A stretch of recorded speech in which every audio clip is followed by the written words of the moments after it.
Salut tout le monde, j'espère que vous allez bien.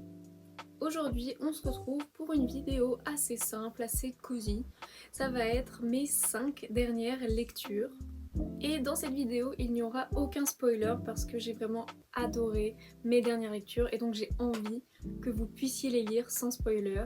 Ou en tout cas, vous donner envie, essayez de vous donner envie de les lire parce que vraiment je ne regrette absolument pas. Pour l'instant, il n'y a aucune déception au niveau de mes lectures de 2025, donc je suis très contente. Et c'est une occasion pour vous les présenter. Donc, je vais d'abord présenter les livres que je vais montrer dans cette vidéo. On a Le mystère de la maison aux trois ormes de Valentin Musso. Ensuite, nous avons Les possibles de Virginie Grimaldi. Après, nous avons La femme de ménage voit tout de Freida McFadden, qui est le troisième tome de La femme de ménage. Ensuite, nous avons un livre que je n'ai pas en format papier, en format matériel, qui est Intermezzo de Sally Rooney. Et enfin, nous avons un deuxième livre de Freida McFadden qui est La psy. Donc cet hiver, je suis très dans un mood thriller, roman policier, thriller psychologique. J'aime énormément ça et c'est souvent en hiver que je vais en lire, donc c'est pour ça que là, les lectures ne sont pas très variées. Mais puisque les thrillers que j'ai lus sont assez différents les uns des autres, je me suis dit que je pouvais quand même vous les présenter et que ça fera quand même des recommandations intéressantes. Premièrement, on commence avec le livre Le mystère de la maison aux trois ormes de Valentin Musso. Valentin Musso qui est le frère du célèbre auteur Guillaume Musso. J'ai déjà lu un livre de Guillaume Musso, je l'avais dit dans une de mes premières vidéos. J'avais plutôt apprécié la lecture, c'était pas un livre où j'avais vraiment accroché, mais ce livre, l'écriture de son frère, l'écriture de Valentin Musso, je la trouve beaucoup plus simple et c'est beaucoup plus rapide de se mettre dans la lecture. Donc si vous n'aimez pas l'écriture de Guillaume Musso, vraiment ne vous faites pas d'a priori sur l'écriture de Valentin Musso parce qu'il y a quelques similitudes, mais vraiment j'ai préféré de loin la plume de Valentin Musso. Donc de quoi ce livre parle ? Le commissaire Louis Forestier est invité pour un dîner mondain dans le manoir, la maison de Yves de Montalabert, un aristocrate réputé. Et lors de ce repas, il y a également un jeune journaliste en vogue, la femme d'un mari extrêmement riche, un médecin et un général de guerre. Le dîner se passe extrêmement bien jusqu'à ce que on découvre le comte Yves de Montalabert décédé dans son bureau. Sauf que le bureau était verrouillé de l'intérieur et chaque invité a un alibi. Donc on pourrait penser au suicide, mais le commissaire Louis Forestier en est sûr, ce n'est pas un suicide, c'est impossible. Quelqu'un a tué Yves de Montalabert dans une chambre où tout était verrouillé. Donc on peut ressentir vraiment la vibe Agatha Christie, le fait que ce soit dans les années 30, le fait qu'il y ait une sorte de crime à huis clos comme ça. J'ai beaucoup aimé cette atmosphère, mais surtout ce que j'ai préféré, ce sont les retournements de situation. Il y en a, on va dire, deux qui m'ont tellement choquée que j'ai eu une réaction physique en lisant et j'ai dû mettre une pause dans ma lecture tellement je m'y attendais pas.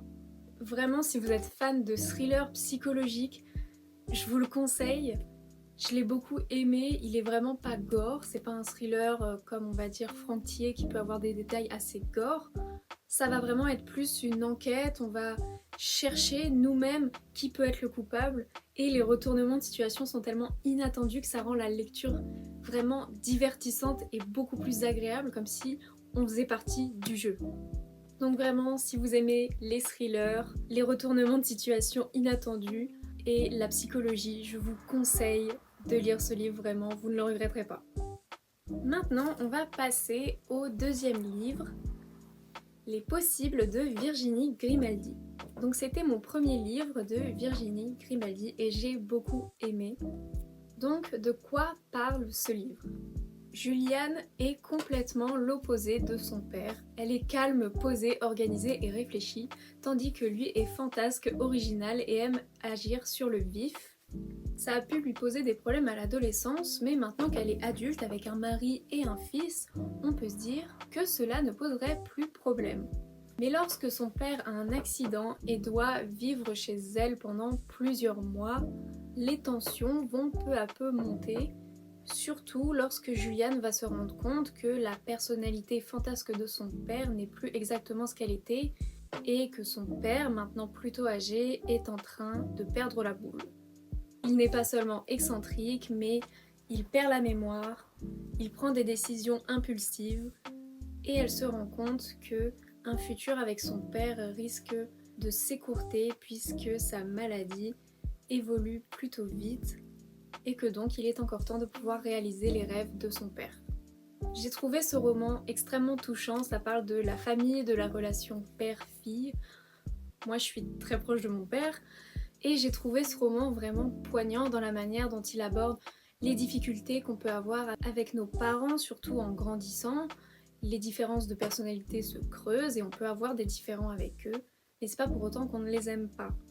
Et c'est ce que ce magnifique roman va transmettre, comment Juliane va renouer peu à peu avec son père, va recréer ce lien père-fille qui lui manquait tant, et comment la place de la famille va prendre une place importante dans sa vie. En plus d'avoir son propre fils et son mari, son père et sa sœur vont également venir s'ajouter au tout pour créer un ensemble chaotique mais magnifique.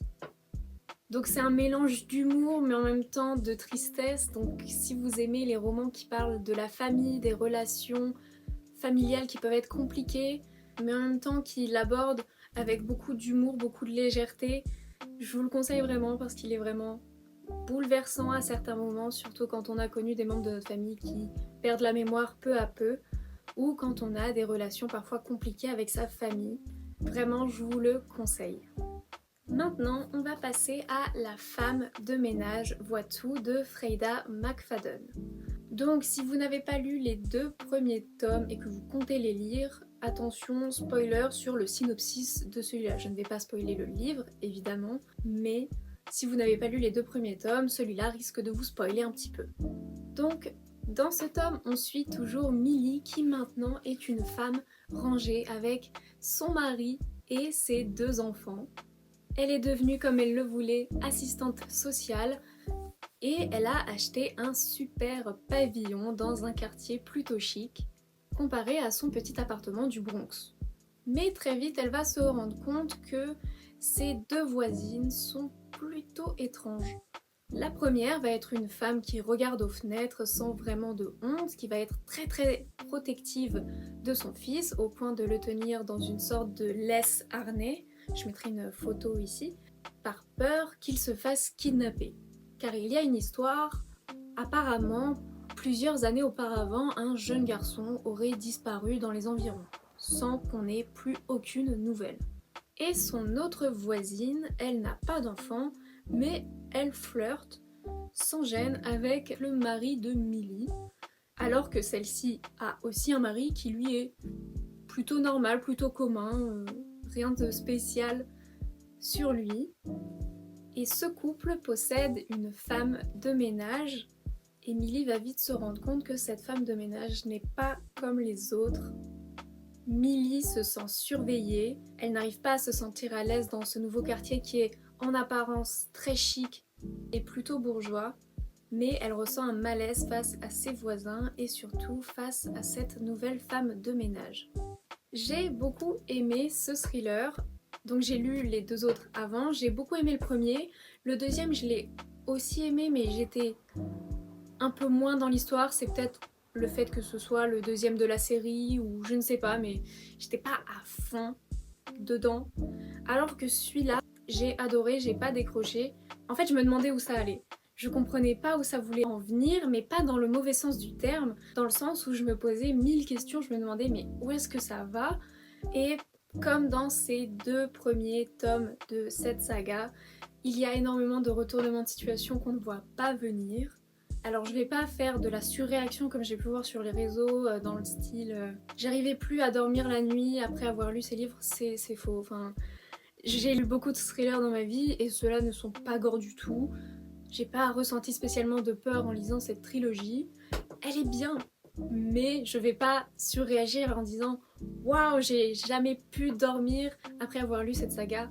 C'est faux, elle est très bien. J'aime beaucoup comment écrit Freida McFadden, mais il faut peut-être pas exagérer, c'est pas non plus le thriller de l'année, selon moi, attention. Mais il est très bien, j'ai beaucoup aimé la trilogie, je sais pas s'il y en aura un quatrième, mais en tout cas pour l'instant j'ai aimé les 3 tomes, et si vous avez apprécié les 2 tomes, celui-ci va vous convaincre aussi, j'en suis sûre. Le seul problème c'est que la couverture et la taille du livre est complètement différente des 2 autres, et je trouve que dans une bibliothèque ça fait vraiment bizarre, surtout que moi je range mes livres par couleur, et donc celui-là fait un peu tâche, mais bon c'est pas grave, l'histoire en vaut la peine. Maintenant, on va passer au livre que je n'ai pas en format papier car je l'ai écouté en livre audio, c'est Intermezzo de Sally Rooney. Donc, de quoi parle ce livre? Ivan et Peter sont 2 frères qui ne se sont pas parlé depuis plusieurs années, mais lorsque leur père décède brutalement d'une maladie, ceux-ci vont inconsciemment se rapprocher. Ivan a 22 ans, c'est un expert des échecs, un prodige, qui participe à des concours d'échecs régulièrement, tandis que Peter, lui, est plus terre-à-terre, c'est un avocat de 32 ans qui enchaîne les procès réussis et qui s'est fait un nom dans le monde des avocats. Mais aucun des deux n'est vraiment heureux. Ivan, lui, a des problèmes sociaux, il a du mal à parler aux gens et surtout aux femmes, il est très timide et peut être considéré comme un peu étrange dans ses comportements. Mais lorsqu'il rencontre Margaret, une femme de 10 ans de plus que lui, ça va être le coup de foudre immédiat. Tandis que Peter, lui, a aussi ses propres tourments. Il prend des antidépresseurs et n'est pas heureux dans sa vie.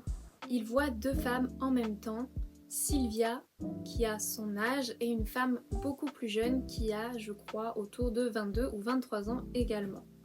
Les 2 femmes sont au courant, donc techniquement ce n'est pas de la tromperie, mais il n'est pas heureux car il se sent comme bizarre ou comme une sorte de marginal de la société, comme s'il avait l'impression qu'il faisait quelque chose qu'il ne devrait pas. Donc ce livre est très intéressant, je l'ai vraiment adoré. J'ai l'impression que je dis ça pour tout le livre, mais ce livre, je l'ai vraiment beaucoup aimé. Ça va être comme le seul livre que j'ai lu de Sally Rooney, Normal People, mais une sorte d'analyse des comportements. Cette fois-ci, ça va être autour de la famille, donc de la relation entre frères, mais aussi de l'amour, notamment la question de la différence d'âge. Donc on peut voir que les 2 protagonistes sont dans les situations inverses. Ivan sort avec une femme beaucoup plus âgée, tandis que Peter sort avec une femme beaucoup plus jeune. Et donc on va traverser comment les personnages le vivent. Est-ce que c'est un problème, que ce soit pour les protagonistes, Ivan ou Peter, ou pour les femmes qui sont dans cette histoire? Et aussi comment ces relations vont impacter la relation qu'ils ont entre frères, car oui, ça va les rapprocher mais aussi créer des discordes. Et un jour, tous les non-dits entre frères éclatent pour avoir une discussion de cœur à cœur entre les 2 frères. Je ne vous spoil pas, mais c'était extrêmement poignant, bouleversant à certains moments. Moi, j'ai la chance d'avoir une très bonne relation avec mes 2 frères, mais je n'ose imaginer ce que ça doit faire ressentir à un lecteur qui lui aussi a des problèmes avec son frère ou sa sœur. Mais j'ai trouvé les dialogues plutôt réalistes dans la manière dont ils sont écrits. Alors, je l'ai pas lu, de ce que j'ai cru comprendre, la lecture est plutôt particulière, apparemment elle a un style assez particulier d'écriture, mais à l'écoute, c'était complètement normal, c'était plutôt facile à écouter, il n'y avait aucun problème. Et j'ai trouvé que la manière dont elle analysait l'amour, les sentiments, les relations familiales, que ce soit entre frères ou autres, pour plus d'informations, je vous conseille de lire le livre. Je trouve que Sally Rooney le fait très bien, avec énormément de justesse, et elle ne tourne pas autour du pot. C'est que si elle veut parler d'un sujet qui pour la plupart des gens va être tabou, que ce soit les écarts d'âge dans l'amour, le sexe plutôt passionnel, elle va en parler sans chercher à mettre de pincettes et elle va l'analyser d'une manière plutôt construite plus que sentimentale. Je sais pas si c'est très clair ce que je dis, mais par exemple dans les romances, ce genre de scène où l'explication des sentiments va être plus portée sur l'émotionnel, alors que je trouve que Sally Rooney le porte plus sur une approche plutôt constructive et analytique, Et c'est pour ça que j'aime bien alterner entre une romance, on va dire, normale, et les livres de Sally Rooney qui contiennent de la romance, mais on peut pas vraiment les qualifier comme tels. Donc, si vous aimez les livres qui parlent de la famille, des conflits familiaux, des conflits internes, des tourments personnels des protagonistes, mais aussi de l'amour, je vous conseille de lire ou d'écouter Intermezzo. Pour l'instant, je n'ai lu que 2 livres de Sally Rooney et je n'ai été déçue par aucun des 2. Et maintenant, on passe au dernier livre, La Psy de Freida McFadden. Donc, après avoir fini la trilogie de Freida McFadden, La scène de ménage, je me suis dit que j'allais me renseigner sur ce qu'elle avait écrit. Et le livre que j'ai trouvé traduit en français, c'était La Psy. Et donc, je l'ai acheté sur Vinted directement. Donc, encore une fois, de quoi parle ce livre? Un couple de jeunes mariés visite une maison. Enfin, une maison, c'est carrément un manoir perdu au milieu de la campagne. Le couple arrive avant l'agente immobilière et puisqu'il neige, ils décident de se réfugier à l'intérieur pour éviter de se les geler. Mais la tempête de neige s'amplifie et ils finissent enfermés à l'intérieur du manoir. Pour passer le temps, ils décident de visiter un peu la maison puisqu'il n'y a pas de réseau pour appeler ni la police ni l'agente immobilière. Et en visitant la maison, la protagoniste Tricia, je sais pas comment on le prononce, va fouiller un peu dans les bibliothèques et va trouver, cachée derrière une bibliothèque, une salle immense remplie de cassettes. Et Tricia découvre que cette maison appartenait à une psychiatre du nom de Dr. Hale. La psychiatre a enregistré tous ses rendez-vous, même lorsque les patients n'avaient pas donné leur consentement. Et Tricia, curieuse comme elle est, va décider d'écouter les cassettes. Mais ce qui est plutôt glauque, c'est que la Dr. Hale, qui était très réputée pour ses livres et sa carrière de psychiatre, a disparu 3 ans auparavant, sans donner aucune trace. La piste qui était privilégiée était que son petit ami l'avait tué, mais ça n'a jamais donné vraiment suite. Donc est-ce que en écoutant ces cassettes, Tricia pourra trouver qui a fait disparaître la Dr. Hale? Ou est-ce que Dr. Hale est partie d'elle-même pour une quelconque raison? Mystère qui pourrait se trouver dans ces cassettes audio. Ça reste à voir. J'ai adoré ce livre, vraiment. Je l'ai lu, je crois, en 2 ou 3 jours. Et j'aime beaucoup comment Freida McFadden arrive à faire des retournements de situation où on ne s'y attend pas. Ou alors peut-être que je suis juste très crédule et que je ne vois pas les retournements de situation arriver.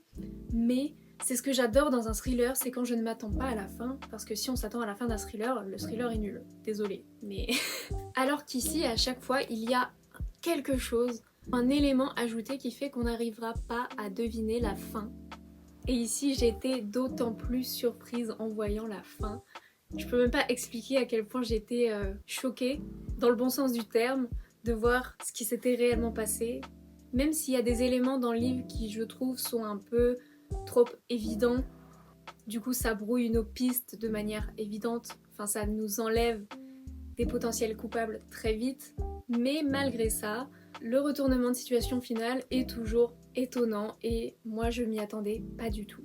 Alors encore une fois, je vais pas faire la drama queen en disant j'ai pas pu dormir pendant 3 jours après ce livre, c'est faux, j'ai pas ressenti spécialement de peur, alors je sais pas, peut-être que moi j'arrive pas à ressentir de la peur devant les livres, j'ai jamais vraiment eu peur en lisant un livre, mais j'ai très bien réussi à dormir après, j'ai pas eu spécialement très peur en lisant le livre, c'était plus une enquête, un mystère. Effectivement, il y a des moments qui sont glauques, je vais pas mentir, qui peuvent mettre mal à l'aise, mais de là à dire que je ressentais de la peur, ce serait exagéré. Mais je vous le conseille, tous les livres qui sont dans cette liste, je vous les conseille parce qu'ils sont vraiment très bons et j'ai vraiment beaucoup aimé ce thriller et j'ai hâte d'être en avril parce que je crois que La Prof sort aux alentours du 17 avril ou quelque chose comme ça et croyez-moi que je compte bien l'acheter. Alors je vais faire une petite mention spéciale pour le livre que je suis en train de lire mais il est vraiment proche de la fin, c'est Nothing Like the Movies. Il doit me rester une 40aine de pages et pour l'instant je l'aime énormément, donc c'est la suite de Better Than the Movies et on découvre que Wes et Liz se sont séparés pendant 2 ans après que Wes ait eu un accident dans sa ville natale et qu'il ait dû quitter le campus universitaire. Mais lorsque Wes revient sur le campus 2 ans plus tard, lorsque les choses se sont un peu calmées, il n'a qu'une idée en tête, c'est reconquérir le cœur de Liz. Mais Liz, elle, a changé, ce n'est plus la petite Liz, la romantique Liz, elle se proclame elle-même anti-romantique et elle veut entendre parler de tout sauf de Wes Bennett. Donc je vous en dis pas plus parce que je n'ai pas pour l'instant fini la lecture et j'ai pas envie de donner un avis sur un livre que je n'ai pas encore terminé, même s'il reste qu'une quarantaine, cinquantaine de pages. Et pour l'instant je suis à fond dans la lecture, je ne suis pas du tout déçue, mais je pense que j'en ferai sûrement une vidéo spéciale, peut-être sur mes prochaines lectures ou mes conseils de romance peut-être, on verra, mais pour l'instant je le trouve super et le jaspage est tout aussi beau que le premier qui est juste là, ici. Donc voilà ma petite liste des 5, 6 derniers livres que j'ai lus. Je les ai tous beaucoup aimés, je suis très contente parce que pour l'instant j'ai pas vraiment de déception littéraire. Il n'y a aucun livre qui m'a vraiment laissé sur ma faim et je vais clairement pas m'en plaindre parce que tous ces livres, c'est des livres que j'avais très hâte de lire et le fait qu'ils ne me déçoivent pas, ça remplit mon petit cœur de joie. Je tenais à remercier mon grand-père qui m'a donné ces 2 livres et qui m'a fait découvrir du coup Valentin Musso et Virginie Grimaldi, car je n'avais pas lu Virginie Grimaldi avant, oui, la honte. Donc merci à lui et il m'a donné plein de livres que je vous présente souvent en vidéo en plus. Donc j'espère que cette vidéo vous aura plu. Si vous avez des conseils de lecture, que ce soit en thriller, en romance, en drame, en fiction, en non-fiction, en BD, en roman graphique, peu importe, je suis ouverte à tout. N'hésitez pas à me le dire dans les commentaires et j'irai me renseigner sur ce livre et j'irai peut-être l'acheter et en faire un commentaire dans une de mes prochaines vidéos. Dans tous les cas, prenez soin de vous et je vous dis à la prochaine. Bye!